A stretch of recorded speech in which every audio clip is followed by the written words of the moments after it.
څنګه چې موږ دا خبره ذکر کړې وه چې د الله رب العزت په توفیق سره کوشش به کوو چې وخت په وخت یو تاریخي واقعه حادثه هغه به ذکر کوو او د هغې نه بعض فایدې او عبرتونه زموږ دپاره د رسول صلی الله علیه وسلم په سیرت چې کله نظر واچې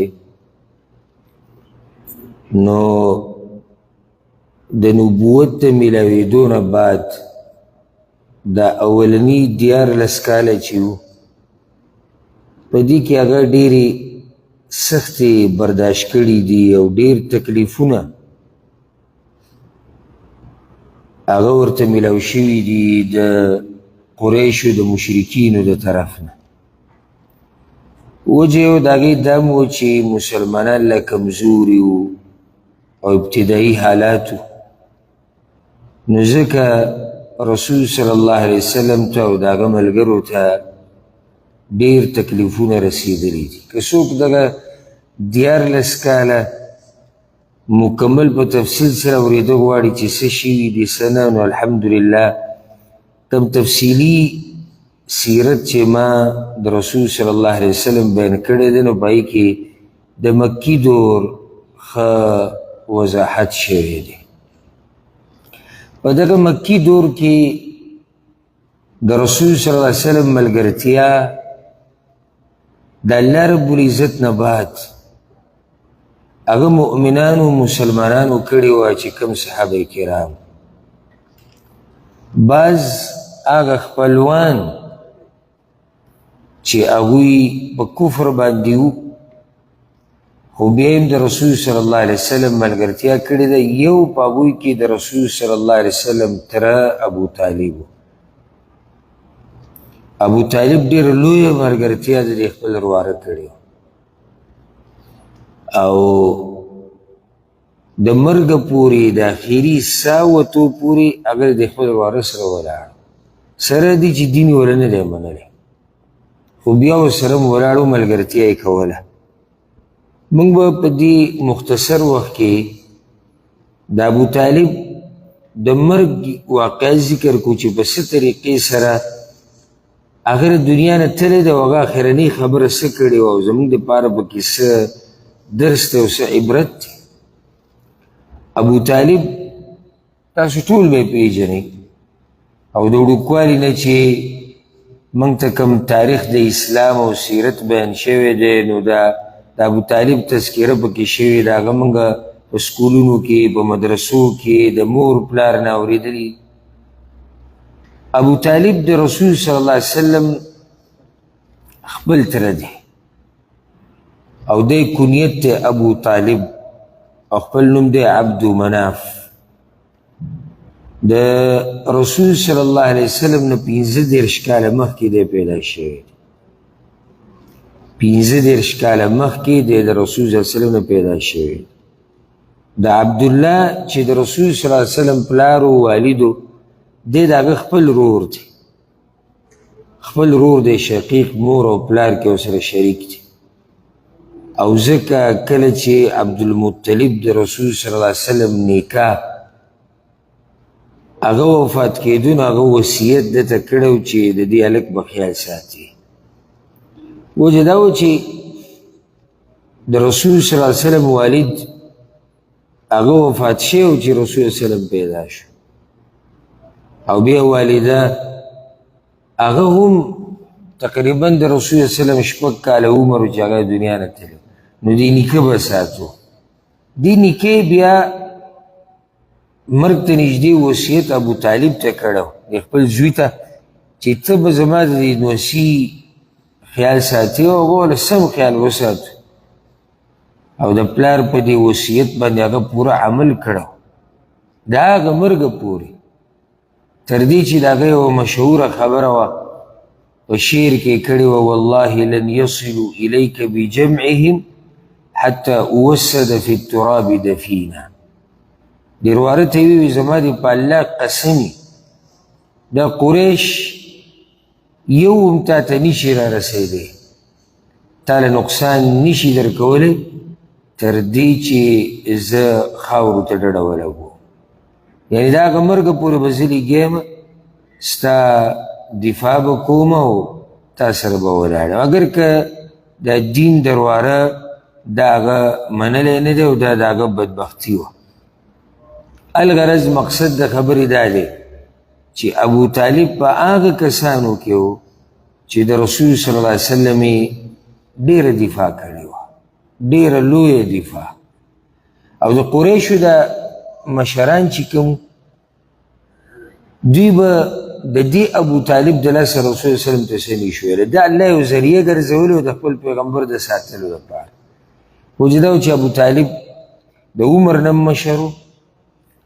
د اصل نسل نه مشر و، د جرګو سړی و، د فیصلو سړی و. نو د قریشو به د هغه نه حیا کوله، ځکه چې دا ګټه مسله جوړېږي که د ده سره دوی ورانه کړه او هغه یا هغه د دوی سره ورانه کړه، نو دوی به وخت په وخت د هغه خواله تلو راتلو. اخرنی چې کوم دوی مجلس کړی و د ابو طالب سره د هغه د ورواره په باره کې، دا مرګ ته بلکل نږدې و. داسې زه مختصر ذکر کوم. هغه چل داسې شی و چې قریشو اتفاقی فیصله دا کړې وه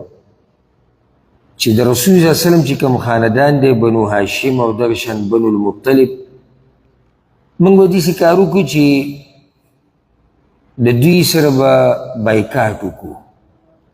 دې ته حصار ویلی کېږي او تاریخ کې د دې ښه تفصیل بیان شوی د سیرت. 3 کاله دوی دا بایکاټ کړی و د دوی نه چې نه به د دوی سره نکاح کوو، نه به غم قایدي کوو، نه به دوی له خوراک ورکوو. دا هر څه یې به بند کړي وو. لویه سخته رسول صلی الله علیه وسلم تېره کړې وه. ورسره دا ترې او نور چې کوم مؤمنان او ملګري. د دې نه چې کله دوی راووتو 3 کاله بعد دا قصه ختمه شوه، نو قریشو بیا مشوره وکړه چې ځو د دې ابو طالب خواله د مرګ د علامات پې ښکاره شوي د سړی د دنیا نه تلو ووایي. نو راځه یو کوشش به بیا وکړو، که یې ومنله او دا رواره یې منه کړو یو ډېره ښه ده، او که یې ونه منله هم زموږ فایده ده. ولې؟ ځکه که موږ اوس لاړ نه شو او دا سړی مړ شي او بیا موږ دا پیغمبر تنګو او د ده نه بدل اخلو، نو خلک به وایي چې ترې ونیسئ، ورته نه وایي چې کله ترې مړ شو نو دوی شروع وکړه. نو موږ بیا خلکو ته وایو چې نه موږ د اول نه کوشش کړی، ترې و موږ سره خبره کړې ده. نو ابو طالب چې کله بیمار شو، په هغه بیمارۍ باندې چې هغې سره هغه د دنیا نه تللی او مرګ پرې راغلی، دوی مشوره وکړه چې قریشو د کافرانو چې ځو د ده خواله، ځکه چې دا قصه ورانه ده. حمزه رضی الله عنه اسلام قبول کو، عمر اسلام قبول کو، دا خبره خوره شو په دنیا کې. نو د دې مخنیوی په کار دی. دې تره ته به وله 2 خبرې وکړو چې یا یې ته منع که او یا یې بیا موږ ته پرېږده، ځکه چې قصه خو زموږ د لاس نه وځي. نو مشران مخوریز د قریشو 15 کسان هغوی دا جرګه جوړه کړه، او په هغوی کې عتبه او شیبه، ابو جهل، امیه بن خلف، ابو سفیان، العاص بن الوائل، الاسود بن المطلب، او داسې ډېر مشهور 15 کسان مخوریز د مکې دا راجمع شو او دوی دا مشوره وکړه چې ځو د ابو طالب خواله، ځکه چې سړي باندې آثار د مرګ ښکاره شوي دي چې د خپله خبره وسوي. دوی چې کله ابو طالب پسې لاړو اجازه دې ته وغوښتو، ویې تا سره موږ یو څو خبرې کوو، هغه راځئ کښېنئ. او ته وی ابو طالب ته وی یا ابا طالب انک کبیرنا و سیدنا، ته زمونږ مشرې، زمونږ سردارې، زمونږ دا فیصله ته وکړه. ډېر واره ته دې ووایه فمره فلیکف عن شتم آلهتنا وندعه وإلهه. ده ته ووایه دې منع که چې دې زمونږ د بوتانو پسې بدې ردې نه وایي، او زمونږ په دې مشرانو پسې بدې ردې نه وایي ځکه چې موږ یې سپک کړو ډېر موږ به دې هم پرېږدو ده ته موږ څه نه وایو دی چې د چا بندګي کوي لګیا دي بس خپل کار دی کوي یو روایت کې داسې راځي تاریخ په روایت کې چې دوی ورته وایي ابو طالب ته وی تا ته خپل مقام معلوم دی چې ته زمونږ په سترګو کې څومره عزتمن یې او ګوره تا باندې دا مرګ راغی او حالات ته په خپل نه موږ په تا ویرېدو چې کیدای شي دې کې ته د دنیا نه لاړ شي او زمونږ او ستا د رواره په منځ کې چې کومه قصه روانه ته د هغې نه ښه خبرې نو زمونږ حق د ده نه واله او زمونږ نه د ده حق واله خبره وکړه چې څه زمونږ کېږي هغه ده ته ووایه او چې څه د ده کېږي هغه موږ ته ووایه خو دې زمونږ نه غلی که ورته ووایه چې موږ دې پرېږدي او زمونږ دا دین دې پرېږدي او موږ به ده ته څه نه وایو او د ده دې دین ته به څه نه وایو ابو طالب د خپل واره راوغوښتو رسول صلی الله علیه وسلم وی ته راشه چې هغه راغی کور ته راننوتو نو داسې راځي روایت کې چې د ابو طالب او د ابو طالب خوا کې ځای خالي و په دې مجلس کې چې کوم ځای کې هغه ناست و خوا کې د یو کس ځای خالي و ابو جهل دغه ټیم کې ناست و نو هغه دې ته سوچ وکړو که چېرته دا روارې راشي او خوا کې ورسره کښېني نو بیا د رواره خبره به په ده لوی اثر کوي ځکه چې خوا کې به ورسره ناست نو بس ناڅاپه پاڅېد او د ابو طالب خوا کې نږدې کېناستو نو رسول صلی الله علیه وسلم د تره په خوا کې نږدې ځای ونه موندو نو د دروازې سره کېناستو ابو طالب ورته ویل واره هؤلاء اشراف قومک دا ګوره ستا د قوم مشران دي دا درانه خلک دي مخورز دي راجمع شوي دي جرګې راوستې چې ته دوی له د دوی هغه څه ورکړي چې دوی غواړي او که ته د دوی نه څه غواړي نو هغه به تاله درکړي یو روایت کې راځي ورته وایي چې هؤلاء مشیخة قومک دا ستا د قوم بوډاګان دي سپینګیري دي مشران دي او دوی دا وایي چې ته د دوی په دې بوتانو پسې بدې ردې مه وایه دا د دوی مطالبه ده نو دوی به تا ته څه نه وایي او نه به ستا اله ته څه وایي نه به په تا پسې څه خبرې کوي ته هم د دوی نه غلی شي رسول صلی الله علیه وسلم ورته وایي که زه د دوی دا خبره ومنم نو دوی به یو داسې کلمه ووایي یو داسې خبره به وکړي چې دوی به په عربو باندې بچایي کوي عجم به هم دوی ته محتاج شي یو روایت کې راځي چې دې تره ورته ووایي ته د دوی نه څه غواړي دوی خو تا نه دغه غواړي چې ته غلی شه او بس خو ته د دوی نه څه غواړي ویا اريد منهم کلمة واحده زه یو کلمه یو ټکی غواړم یو خبره غواړم تدين لهم بها العرب وتؤدي إليهم العجم الجزية عرب أو عجم دا طول بردوي ما تحتش أبو طالب وتوي كلمة واحدة يهو خبرت غواري رسول صلى الله عليه وسلم يهو خبرات ديك أبو جهل رپاسيدو ولنا استاد پلار په سر مې د قسم رسول سلام ته وعشر کلمات موږ لسو خبرو ته تیار یو دی یو خبره یاد لس به ووایو خو چې اوس دا قصه ختمه شي ځکه چې خبره زموږ د لاس نه روانه نو یو روایت کې داسې هم راځي و ابو جهل راپاڅېدو چې ان هذه لکلمة مربحه دا خو بیا ډېره ګټوره خبره ده چې یوه خبره ده عرب او عجم به زموږ ما تحت کېږي لنعطینکها وعشرا معها دغه خبره به موږ کوو او لس به ورسره نورې وکړو فما هي خبره څه ده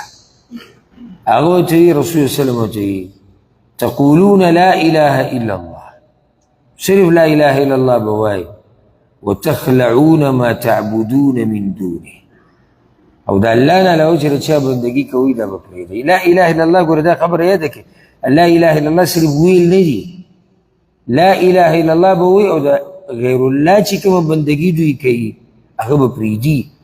ځکه چې هغه وخت پورې لا اله الا الله تعالی فایده نه درکوي چې څو پورې ته شرک او کفر دا دې پرېښودی دی. ابو طالب دې ټیم کې یو خبره وکړه، دې وراره ته وی والله یا ابن اخي ما رأيتك سألتهم شططا. دا تا چې کومه مطالبه د دوی نه وکړه نو په دې کې ګوره تا د دوی سره څه ظلم نه دی کړی. خبره دې واضح ده، یعنې څه مال ترې نه غواړي، جیداد نه غواړي، مشرتیا نه غواړي، څه داسې ګټه مطالبه نه دی چې دوی به لویه قرباني ورکوي، خو یو کلمه یو خبره ترې غواړي، څه ظلم دې نه دی کړی په دې کې. دا خبره چې ده وکړه نو د قریشو د مشرانو دا کم چې تلي دي دوی د ډېر تعجب نه د لاسونه وپړه کول. کله سړی چاته خبره وکړي که نه نو هغه دې سره تعجب نه ووایي ها ډېره ښه ډېره ښه. دا ډېره ښه دا مطلب نه دی چې دی همیشه صفت کې زورنه ده، ډېره ښه وي ډېره اعلی، دا مطلب دی. اتريد يا محمد ان تجعل الآلهة إلها واحدة؟ لکه اوس به بندګي صرف د یو اله کېږي، د دې بوتانو سره به موږ څه کوو؟ هر څه به د یو الله نه غواړو؟ موږ خو د مرض دپاره یو ساتلی دی، د بچو دپاره بل دی، د حاجتونو دپاره بل دی، قبر ته موږ کینو، د خاورو ډیري ته موږ ناست یو، بوت ته موږ پراته یو، ونې ته موږ پراته یو، دا ټولې قصې ختمې شوې، صرف به د الله بندګي کوو. ان امرک لعجب، ستا دا قصه مو ډېره عجیبه ده. دا اوس پکې تا داسې مطالبه شوه چې بوتان پرېږدئ. مونږ خو راغلي دي یې چې ته زمونږ د دې بوتانو نه غلی شي، الټه ته مطالبه کوې چې تاسو یې د خپلو بوتانو نه داسې غلی شئ چې پرېږدئ. یاره ته ډېر عجیبه سړی وي. بیا دوی خپلو کې خبره شروع کړه، یو خبره واورئ، نتیجه دا ده چې تاسو چې څه غواړئ په هغې کې دا سړی تاسو له څه نه درکوي. یعنې رسول وسلم ستاسو خبره نه مني. ها اشاره دې ته ده او دا ترې پې هم منلی نه شي او نه هغه د دې کوشش کوي چې ذات ما خو ته مخامخ وي زموږ په مخ کې وایي څه زیاتې دې نه دی کړی. مطالبه دې داسې بده نه ده. فانطلقوا وامضوا على دين آبائكم، بس پاسې ځئ چې ځو او د پلار نیکه دین او لار ګوره پرې نه دی تر دې چې الله زموږ او زده منځ کې فیصله وکړي. نو دوی پاسېدو او دی وویل زموږ دې په الله قسم تا سره به هم ګورو، په تا پسې به بدې ردې م وایو او ستا په دې اله پسې به هم موږ خبرې کوو د تا ته چې د دې خبر ووایي. په هغه ځای کې الله رب العزت د سورت صاد دا اولني آیتونه نازل کړي دي او په هغې کې الله رب العزت دا خبره ذکر کړې د دوی دا حال، د دوی دا مجلس. وعجبوا أن جاءهم منذر منهم وقال الكافرون هذا ساحر كذاب أجعل الآلهة إلها واحدا إن هذا لشيء عجاب. الله ویدو یو بل ته ووایي وګوره د ټولو معبودانو نه راته یو معبود جوړ کړو. دا خو ډېره عجیبه خبره ده. الله وایي وانطلق الملأ منهم، دغه کومه جرګه چې راغلې وه، کوم ټولګی چې راغلی وه، هغه الله وایي واپس شو. د ابوطالب د خوا نه لاړ او یو بل ته ووایي أن امشوا واصبروا على آلهتكم إن هذا لشيء يراد. یو بل ته الله وایي یو بل ته ووایي چې ځئ او ځان مضبوط کړي په دې خپلو بوتانو باندې، ګوره د دې نه هم ګډوډ نه کړي. ما سمعنا بهذا في الملة الآخرة إن هذا إلا اختلاق. دا خبرې خو موږ د پوخانو نه چېرته نه دي اورېدلي. زموږ پلار نیکه خو چېرته دا نه دي ویلي. زموږ پلار نیکه خو دا نه دي ویلي چې د یو اله بندګي کوي. دا خبرې دې سړي د ځان نه جوړې کړي دي او دې شو دوی لاړو د ابوطالب د خوا نه. یو څو ورځې نوې تېرې شوي چې د ابوطالب مرګ چې دی هغه د مرګ وخت راغی او دنیا نه د رخصت کېدو او د وفات کېدو وخت یې راغی. دا لسم کالو د بعثت، لسم کال. یعنې رسول صلی الله علیه وسلم ته چې کله پیغمبري میلاو شوې ده نو په مکه کې هغه 14 کاله تېر کړي دي. پیغمبري میلاوېدو نه 10 کاله بعد دی وفات شوی دی. معنی ده چې د تره نه بغیر رسول صلی الله علیه وسلم په مکه کې څو کاله تېر کړي؟ 3 کاله یې تېر کړي. او کله چې دی وفات کېدو نو دی د 80 کالو 80 کاله د ده عمر و. کله چې دا مرګ راغی او دې کې اختلاف دی چې دا میاشت کومه وه. او داسې ویلی کېږي وي دا د رمضان میاشت وه، بعضو تاریخونو کې راځي د شوال وه، بعضو د رجب وه. او دا دومره اهمه خبره نه ده چې موږ یې معلومه کړو چې دومره فایدهمنه نه ده. خو دا لسم کالو د بعثت چې په ده باندې دا مرګ راغی. نو چې کله د اثار پرې راښکاره شو او سخته پرې وه نو رسول صلی الله علیه وسلم د ده خواله ورغی. دې واقع کې چې به کومې فایدې دي هغه ته زه مختصر به ذکر کړم. رسول صلی الله علیه وسلم چې کله ورغی نو د سره خوا کې ابو جهل ناست و، هغه هم راغلی تپوس له. او یو بل ناست و عبدالله ابن ابي امیه، دا مشران مشرکان دا ناست و د خوا کې. رسول صلی الله علیه وسلم د خپل تره ته نږدې شو او په هغه باندې دا حالات یې ولیدو چې بس ځنکدنې نږدې دی. ورته یې وی ای عم ای تره قل لا اله الا الله، ته لا اله الا الله یو پیر ووایه،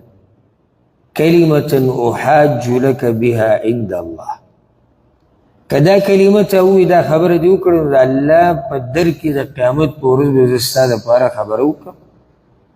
ستا دپاره به سپارش وکړم، خو چې ما ته خو یو لار کولاو شي که نه. نو هغه دا کوشش کو. ابو جهل عبدالله ابن ابي امیه دا دې بل طرف ته ناست. نو دوی باندې یره راغله چې یره دا سړی په دې اخره کې داسې نه چې کلمه ووایي. ورته یې وویل اترغب عن ملة عبدالمطلب، ښاوي ابوطالبه اخري وخت کې ځان شرمه د خپل پلار عبدالمطلب لار په دې وخت کې پرېږدي. دا خلک به څه وایي؟ دا جهالت په موږ کې هم دی او دې له به زه تفصیلا راځم چې خلک به څه وایي. فلم يزل رسول الله صلی الله علیه وسلم يعرضها عليه ويعيد له تلك المقاله.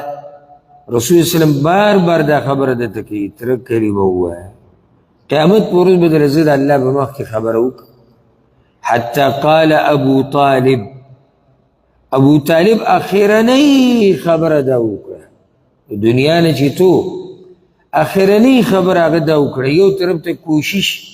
د رسول صلی الله علیه وسلم دی، بل طرف ته کوشش د مشرکانو دی. اخرنی خبره هغه دا وکړه چې علی ملت عبدالمطلب زه د پلار په مذهب یم او ساتي وګټو. رسول صلی الله علیه وسلم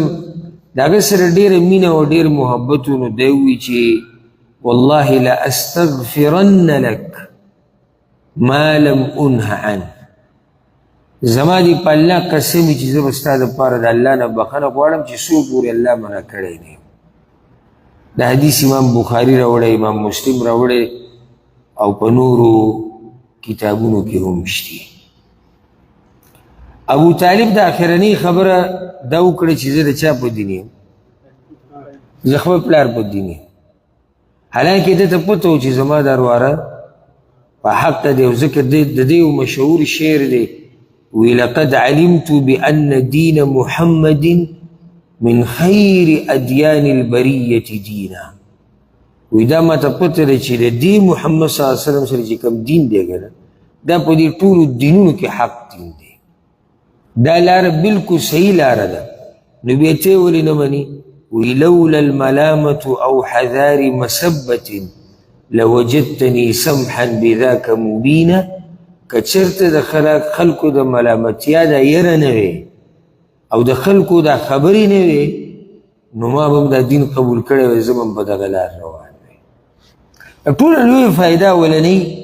د د مرګ په دې واقعه کې هغه دا ده چې ابو طالب د خلکو لحاظ وکړو مشرکانو په هغه پسې بدې ردې ونې خلکو ملامته خلکو نه مراد مشرکان دي هغوی ملامته نه کړو د خلکو هغه لحاظ وکړو او ځان یې جهنم ته ورسو دغه چا کلمه خو نه دی ویلې هغه پاک کفر او شرک باندې مړ دغه شان دا خبره موږ له همیشه نقصان راکوي چې خلک بس وایي په دین او دنیا کې اوس ډېرو خلکو ته زموږ په دې معاشره کې پته ولګي چې زه چې د کوم عبادت کومه که هر عبادت دی د دې طریقه صحیح نه ده ښه ورته پته ولګي څنګه ورته پته ولګي کتاب یې وکتو د یو عالم بیان یې واورېدو د یو چا سره کېناستو خبرې اترې وکړي ده ته پته ولګي چې زما دا طریقه دا غلطه ده بیا هم په دې غلطه دی کې دی دکې هغه مرض دی کوم چې په ابو طالب کې و ابو طالب ته پته دی چې ارواره دین مې حق دی خو بیا هم نه مني خلک به څه وایي ده ته هم پته دی چې زما دا طریقه غلطه ده او صحیح طریقه دا ده خو دی هم دې سوچ کې دی چې خلک به څه وایي خلک به څه وایي انجام یې دا دی اوس کې یو سړی دې ته راځي د ده نه خو لوی کمقل زه بل نه پېژنم چې یو سړی دې ته راځي دی چې زه دې پکې جهنم ته لاړ شم زما د آخرت تباه و برباد شي زما د دنیا تباه شي خو چې خلک په ما پسې څه ونه وایي نو زه تا ته دا ویل غواړم خلک به بیا هم خبرې کوي د خلکو د خبرو نه مکمل بچ کېده دا که چا د طریقه معلومه نو وریښئ خو داسې څه طریقه په دنیا کې نشتي چې خلک بلکل په تا پسې څه نه وایي او لنډه ده خلکو خپل رب نه دی ماف کړی تا و ماف کړي په دې الله پسې هم دا مخلوق خبرې کوي نو ته د کوم باغ مولی یې چې تا پسې به خبرې نه کوي ته څوک دا پیغمبر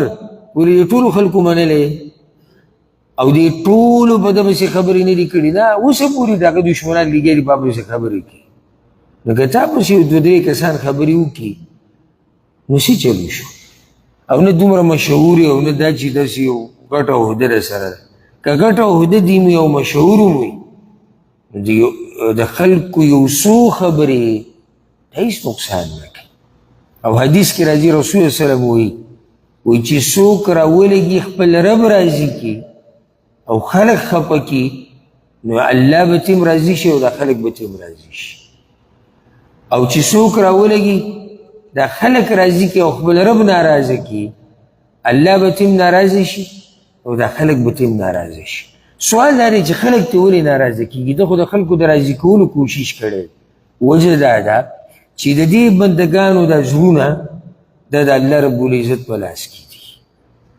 چې کله ته د الله سره خپل اړیکه خپل رابطه خپل تعلق مضبوط کړي رب العالمین د دې بندګانو دا زړونه ټول تا ته راړي نو ځکه دا خبره پرېږده چې خلک به څه وایي خلک به څه وایي زه بار بار ویمه په درسونو کې په عامو مجالسو کې په خاصو کې خلک به څه وایي دې جملې زموږ د ملا تیر مات کړی دی زموږ دنیا هم خرابه کړې زموږ دین هم خراب کړی د دین خو مسله دغه ده که اوس یو سړي ته پته ولګي هسې مثال یو سړي ته پته ولګېده چې دې باباګانو له تګ دا درګاهونه دا دربارونه تعویضونه دا ټول باطل عمل دی بلکې د شرک په زمره کې راځي ښه ورته پته ده خلک به څه وایي خلک به وایي چې دا وهابي دی خلک به وایي چې د مذهب پرېښو خلک به دا وایي خلک به دا کوي دا کمرز دی کوم چې په ابو طالب کې دنیوي مسلو له راشه یو سړی دی هغه طاقت نه رسېده یو کار په غم کې د یو رواج په ښادۍ کې د یو رواج خو نه زه یې کومه ولې لکه خلک به څه وایي نو دې دسم کې چې چې ځان قرضدارې کی ځان بې عزته کی سپک نه سپک سړی راځي دته ور ټکوي دی بې عزته کوي ځکه چې د دې پیسې اخیستې دي ځکه چې ده ورسره یو معامله کړې ده د دې د لاسه چې یو رواج پوره کړي چې خلک په ده پسې خبرې نه کوي خلک به څه وایي نه که دا جمله موږ په دې بدله کړو که نه زموږ دین او دنیا به ښایسته شي الله به څه وایي که موږ د دې پسې دا جمله ولګولی که نه الله به څه وایي نو موږ هر څه برابر شي که زه د دین کار کوم که زه د دنیا او زما مخې ته دا جمله وه چې الله به څه وایي زما هر څه برابر خو موږ دې طرف ته سوچ نه کوو چې الله به څه وایي زموږ سوچ دا چې خلک به څه وایي کیلې به څه وایي کلیوال به څه وایي خپلوان به څه وایي ولې دا کیلې او کلیوال او خپلوان دا ستله ده چې په دې سره په دې کې به موږ خپل اعمال او خپلې ویناګانې تلو چې کومه صحیح ده کومه غلطه ده هغه انسانان دي کیدی شي هغوی غلطي ته صحیح وایي او صحیح ته غلطه وایي نو ما او تا هم به د ځان نه ړانده او کاڼه جوړو د هغوی په شان به غلطي ته صحیح وایي او صحیح ته به غلطه وایي ها که خبره ښیي او برابري زه یم ملګری یم ته یم ملګری چې خبره غلطه وي زه خو الله دې لپاره دنیا کې نه یم رالیږلی نه یې ماته قرآن کې دا ویلي بلکې قرآن کې خو الله ماته ځای په ځای دا ویلي دي اطیعوا الله و اطیعوا الرسول د الله ومنه د الله د رسول ومنه او زه د هغه بندې یم ما ته یو ځای کې دا نه دي ویلي چې د کلیوالو ومنه ما ته یو ځای کې دا نه دي ویلي چې علاقه راضي کا ما ته یو ځای کې دا نه دي ویلي چې ملک والا راضي کا ما ته یو ځای کې دا نه دي ویلي چې خانان ملکانان راضي کا یا مولیان راضي کا یا جاهلان او علما راضي کا ما ته الله دا ویلي دي وی ما راضي کا بحیثیت مسلمان دا مختصر ژوند چې زما په دې دنیا کې دی دا د دې لپاره دی چې زه خپل رب راضي کړم زه جنت وګټم زه د جهنم نه ځان بچ کړم فقط د دې نه اخوا نور څه نشته ها بیا که زه لګیا دا مخلوق راضي کوم او سړی بوی ته چې مور پلار حق ادا کوي ته چې د بچو د ښځو دا زه په دې راضي کوم ځکه چې په دې راضي کولو کې د الله رضا ده مور پلار چې زه راضي کوم دا د الله رضا ده د بچو د ملګرو د مسلمانانو د زناورو د څاروو چې زه خیال ساتم دا راته الله ویلي او بله ورسره یاده که او دا منم چې زه دا مخلوق راضي کوم خو په دې د دې په مقابل کې نه راضي کوم چې الله به ناراضه کوم او دوی به راضي کوم لکه یو سړی دی پلار ورته دا وایي چې ته دا ګیره لرې کاسي مثال دا ګیره لرې که ځان لري بوډا جوړ کړی اوس دلته یا به پلار راضي کوې یا به رب راضي کوې دغه پلار چې دومره اوچت مقامي دی چې د هغه په رضا کې د الله رضا ده او د هغه په ناراضه کېدو کې د الله نه ناراضه کېدل دي په دې ټیم کې زه هغه ناراضه کوم او الله راضي کوم ته صرف چې یو سړی راشي هغه وایي چې یاره نو پلار چې تا ناراضه کړو خو الله هم ناراضه شو نه حدیث کې راځي لا طاعة لمخلوق فی معصیة الخالق د مخلوق خبره به نه منلی کېږي د خالق په نافرمانۍ کې که هر څوک یې کائنا من کان که هغه عالم دی که هغه ولی دی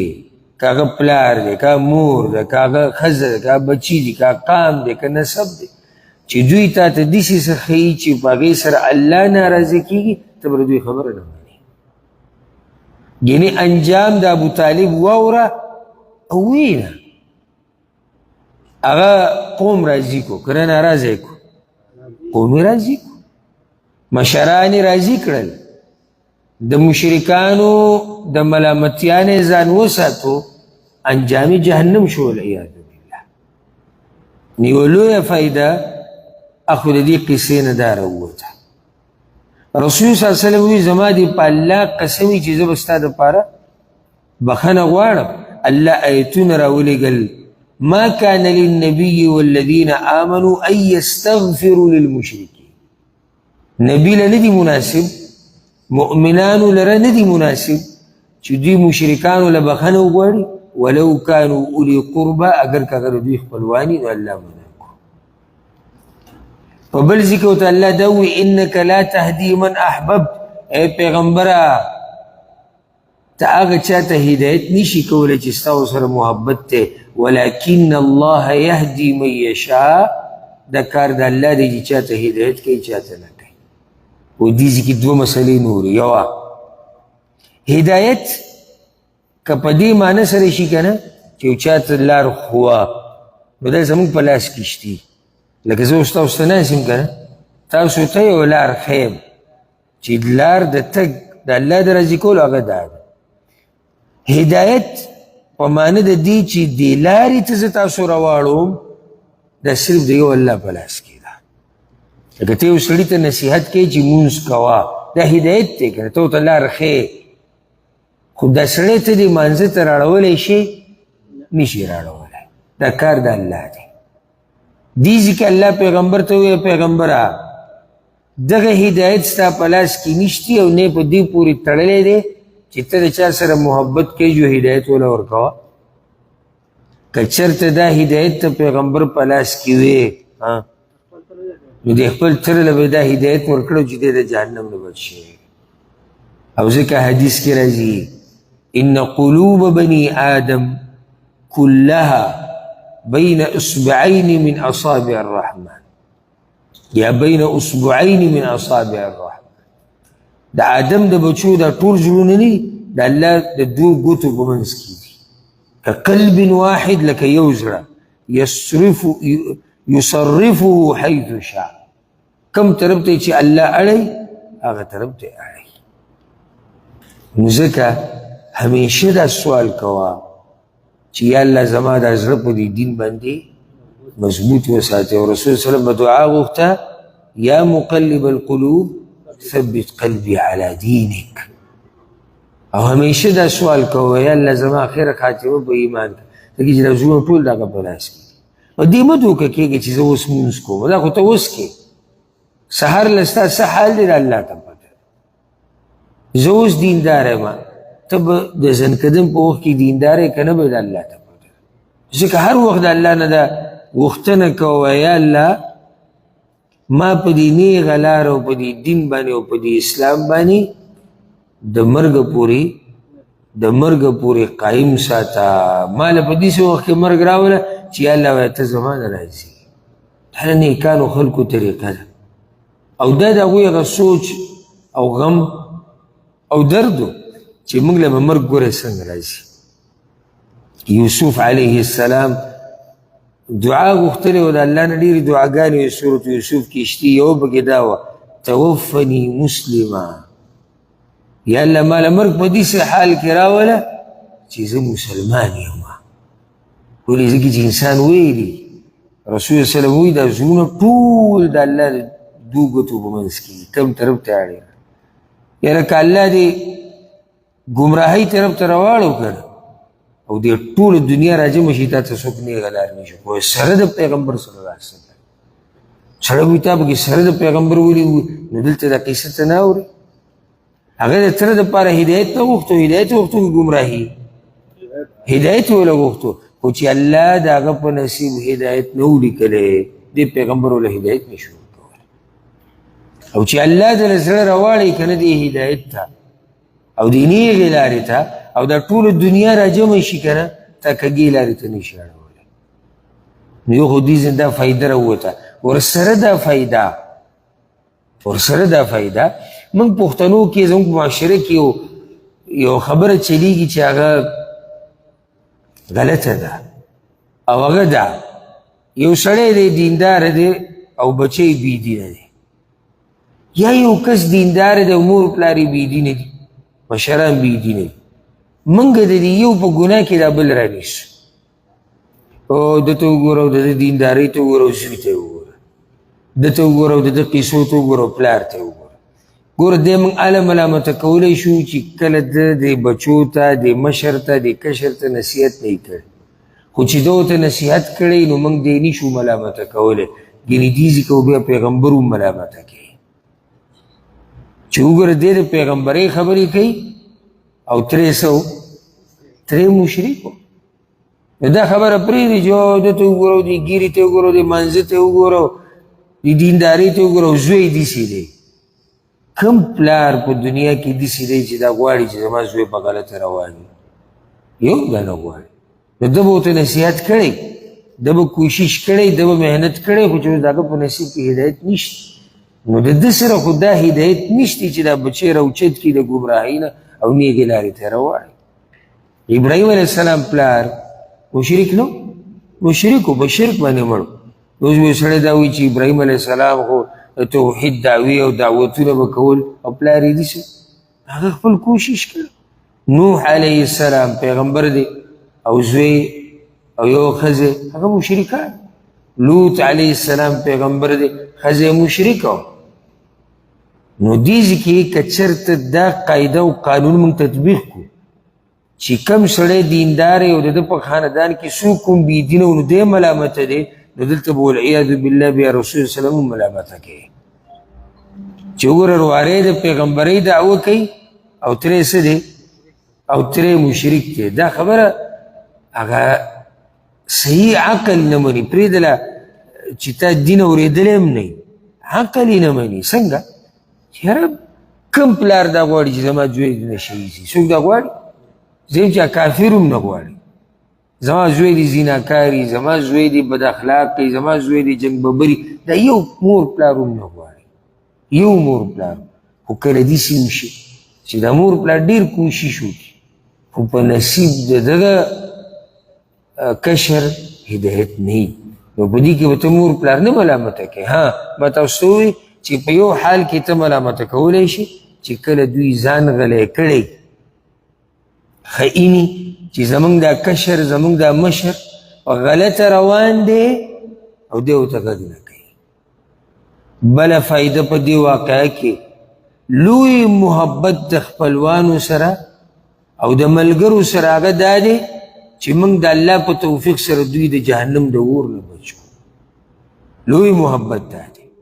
اگر که نن سبا خو موږ محبت دې ته وایو، هغه سړی په ښځه او په بچو او په مور پلار ډېر مین دی چې میاشتې په اخره کې وله شوړه مضبوطه کېږي.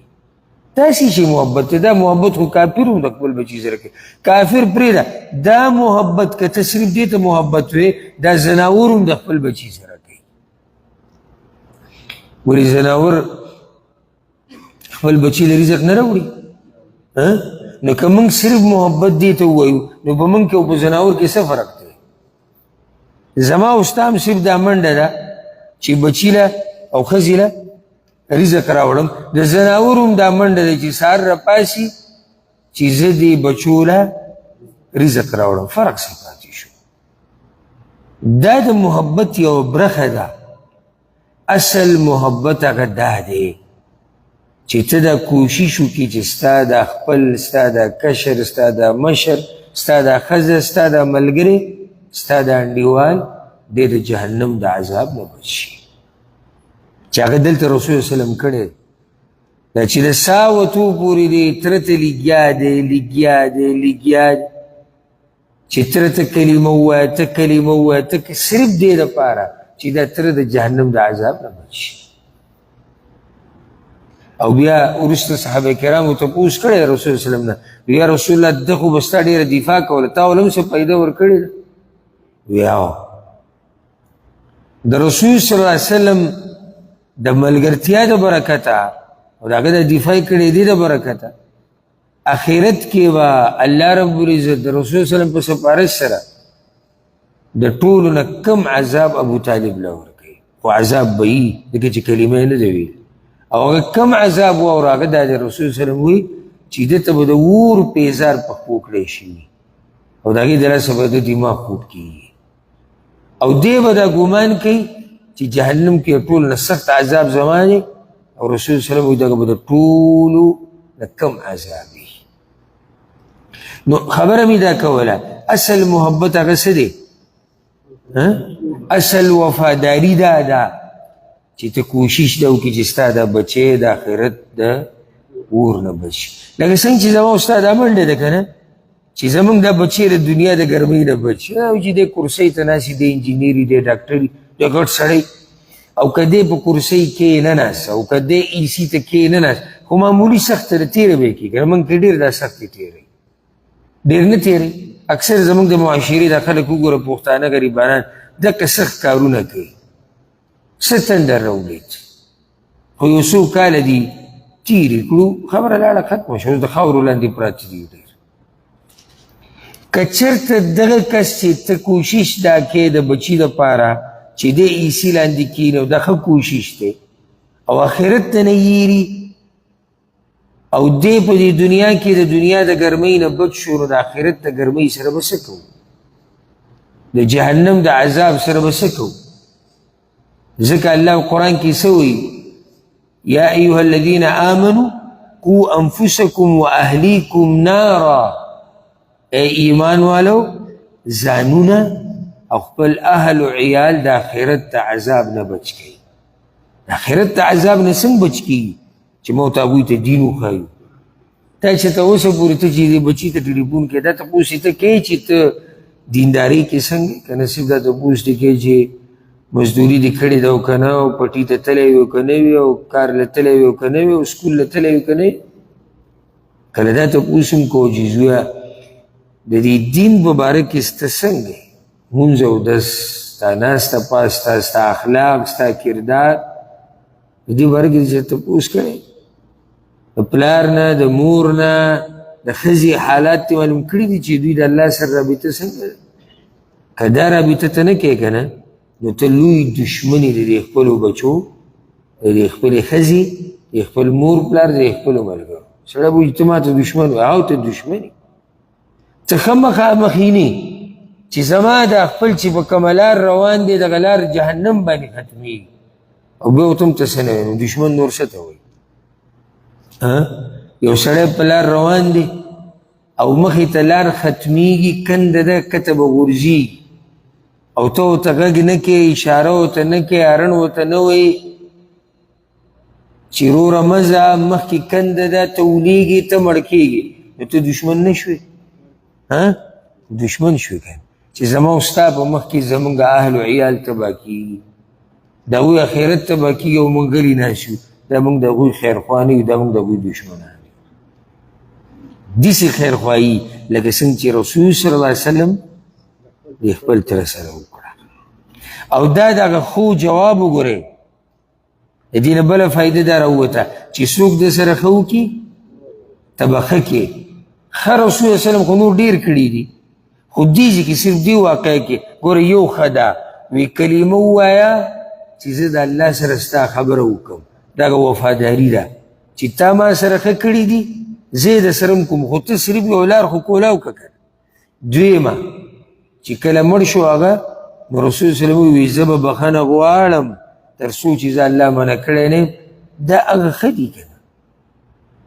نو چې څوک در سره ښه وکړي ته به ښه کې دا خوی د رسول وسلم نه یې زده که دا وفاداري ده اگر که هغه مشرک دی رسول وسلم د ډېرو مشرکانو سره ښه کړي دي هغه چې کله سیرت واوري تا ته به پته ولګي صرف دې دپاره وایي ده موږ سره یو وخت کې ښه کړي دي او کله چې رسول صلی وسلم خواته قیدیان راوستی شو په یو موقع باندې هغه د مطعم ابن عدي هغه سخپلوانو او هغه د مسلمانانو سره ډېر ښه کړي وو په یو وخت کې ورسره ډېره منډه والې وه رسول وسلم وایي که هغه ژوندی وی که نه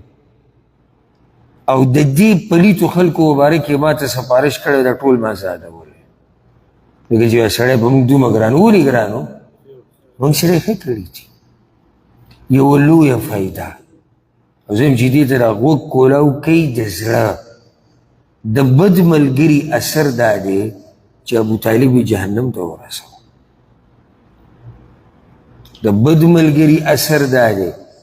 چې ابو طالب یې چېرته ورسو هغه یې جهنم ته ورسو اوس ته وګوره چې ستا د ملګرو څه حال دی او ځکه حدیث کې راځي امام احمد امام ترمذي راوړی دی رسول صلی الله علیه وسلم وایي المرء على دین خلیله هر انسان د ملګري په مذهب روان دی فلینظر احدکم من یخالل نو تاسو کې د هر سړی وګوري چې دی د چا سره کینی پاسي او د چا سره ملګرتیا ده او ځکه شاعر وایي عن المرء لا تسأل وسل عن قرینه فكل قرين بالمقارن يقتدي. د سړي تپوس مه کوه، تپوس د هغه چا وکړه چې دی د چا سره کیني پاسي. لکه څوک چې هم د چا سره کیني پاسي نو د هغه په نقش قدم رواني. ته زما مبارک کې دا معلومات مه کوه چې دی څنګه سړی دی. که ته ما معلومول غواړې که نه، ته دا معلومات وکړه چې د ده ملګري څوک دي. نو تا ته به خلک په ګوته کې چې دا دی دغه دی دغه دی، ته اوس د دین اندازه ولګو چې زه څنګه یم. لکه چې هر سړی د ملګري په مذهب روان دی، دا خبره یاده کړه، دا رسول سلم کړی. ملګری چې انسان ته څومره نقصان رسوي تپوس یې مه کوه، او ملګری چې انسان ته څومره فایده رسوي تپوس یې مه کوه. دا ملګري وکړه ابو جهل او دا بل چې کوم ناست دي، دا هم د ابو طالب ملګري وکړه، هغه جهنم کندې ته گزار کړو. او یو هغه ملګری دی چې تا د لاس نه ونیسي او تا د الله طرف ته راکاږي او تا د جنت طرف ته راکاږي. داسې ملګری ځان سره ساته، یو ساته خو سم ملګری ساته چې په سخته کې د سره هم ولاړي، دین د تم ښي، چې کله ته غلط کار کوې تا ته وایي دا کار دی غلط دی، چې کله ته صحیح کار کوې تا ته وایي او تاله تیزي در کوي، شاباشي درته وایي چې او ته په ښه لار روان یې، په غم کې د سره ودرېږي، په ښادۍ کې د خواله راځي. ملګری داسې نر ساته، هسې سرونه ساتل په دې ته څه کوې؟ ته به دې خوشحالې زما موبایل کې نمبرې ډېرې دي او یو ریګیا دی د ټیک ټاک ویډیو دنه جوړی او بل دنه د فیسبوک ویډیو جوړی، او یو ملګری ته سیګرټ او نسوارو چرسو ته راکاږي او بل سره ملګرتیا صرف په دې چې دی مې مزدورۍ له بوځي. داسې چې ملګرتیا ده. ملګرتیا اصل دا ده چې یو سړی ستا د دین او د دنیا خیال ساتي، د دنیا د علم خیال ساتي، د دین هم دا ملګری ساته. نو که ته کږېږي را کږېږي هغه به دې د لاس نه نیسي، او که هغه کږېږي را کږېږي ته به یې د لاس نه نیسي. څومره خلک چې په دې نشو تماشو او فحاشیانو راوړېدلي دي که نه، چې د دوی انټرویوانې واوره دوی نه چې اخیستې شوي دي،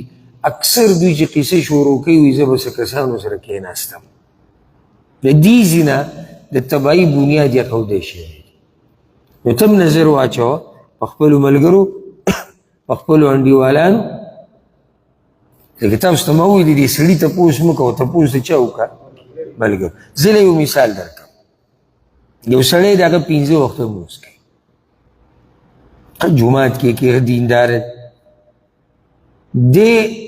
د داسې انډیوالانو منځ کې اوسېږي، د کمرې ملګري انډیوالان چې هغوی یو لمونځ هم نه کوي. هسې ده کیدی شي؟ زه خو یې نه منم. زه نه منم چې یو سړی 5 وخته لمونځ کوي او دینداري او دی د داسې خلکو سره ژوند تېروي، زه یې نه منم. او که یې تېره و نو بیا په ده به دیندارۍ کې هم چل دی، په ده مزه نشته. څنګه زه د 5 وخته لمونځ کوم په جومات کې او زما ملګري د یو لمونځ نه کوي؟ دا کومه فلسفه ده؟ زما ملګري انډیوالان یو لمونځ نه کوي او زه 5 وخته کوم. زه خو یې نه منم، که تاسو یې منئ تاسو یې منئ، زه یې نه منم. ځکه چې ملګري د ملګري په مذهب وي، زما د دې خلکو سره اخر وخت څنګه پاس کېږي چې یو لمونځ نه کوي او زه لمونځ کوم 5 وخته، دا خو زه نه منم. او که دې څه وخته پورې داسې وشي، یو سړی ماته وایي چې او شوي، زه یې منم. که څه وخته پورې داسې وشو نو زه دله دا لیکل در کوم، یو ورځ داسې را روانه ده چې دی به هم دا لمونځ پرېږدي. خو دی ډېر تکړه و چې راغی دوی سره کېناستو، اوله ورځ څه چل وشو، د مانځه ټایم شو، هغوی ته به مړه صبر وکړه چې ودرېږي، نور کله به دی وختي تو صبر وکړه چې ودرېږي، نن د صبر وکړه چې ودرېږي. بله ورځ ورته ویې مړه دلته به وکړو ځان له که نه. دی پاتې شو ورو ورو اول دغه 15 بې لمانځه وڅو شو، وشپږ شو. او که دا ډېر دینداره یو لمونځ ګزار او دا یو بې لمانځه دا در زه لیکل در کوم دا یو به مې ورزمون شروع کوي دی به دغه مذهب ته اوړي دی به لازم د هغه لارې ته اوړي ګوره ستا ملګری دینداری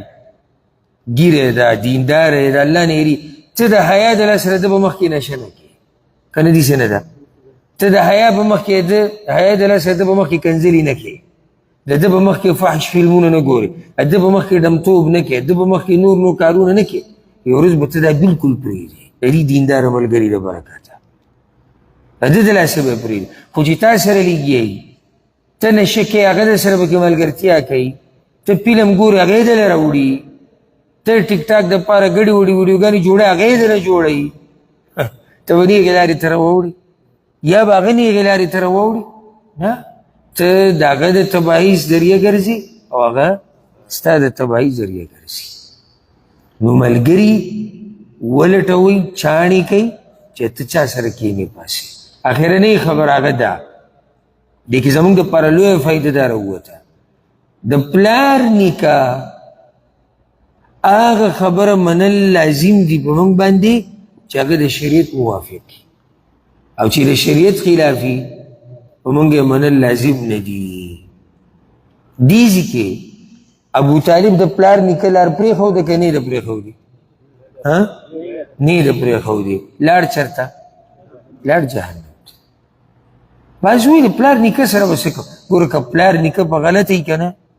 نو ښه صفا مونږ وایو چې زموږ پلار نیکه په دې ځای کې خطا شوي دي خو زه خو الله په دې نه یم مکلف کړی پلار نیکه خطا شوی دی زه هغوی لپاره بخښنه غواړم الله دې وبخښي الله دې په رحم وکړي خو ما ته خو پته نه کوي چې دا کار یې غلط و زه به په غلطه پسې روان یم که ته په غلطه پسې روان یې نو تا کې بیا دقه مرض دی کوم چې ابو طالب کې هغه د پلار لار پرې نه ښوده ورسېد کوم ځای ته د پلار لار رانیوه هله به زه کوي که نه چې کله پلار په نیغه روان وي سړی چې او زموږ پلار نیکه دا ښه کار به کوو موږ یې هم کوو دا خو ته د شریعت هم وایي چې په ښه کار کې د مشرانو تابعداري کوه خو په غلط کار کې نه په ظلم او زیاتي کې نه په غلطه نظریه او په غلطه عقیده کې نه د یو څو فایدې اگر که دې کې ډېرې زیاتې فایدې دي هغه پاتې شو مقصد صرف هغه د واقعه بیانول نو دی واقعي نه عبرت اخیستو رب العالمین دی موږ له توفیق راکړي چې په نیغه لار روان شو او الله دې زموږ د زړونه په اسلام باندې مضبوط کړي او الله دې موږ له مرګ په هغه وخت کې راولي چې الله رانه راضي هذا والله اعلم وصلى الله وسلم على نبينا محمد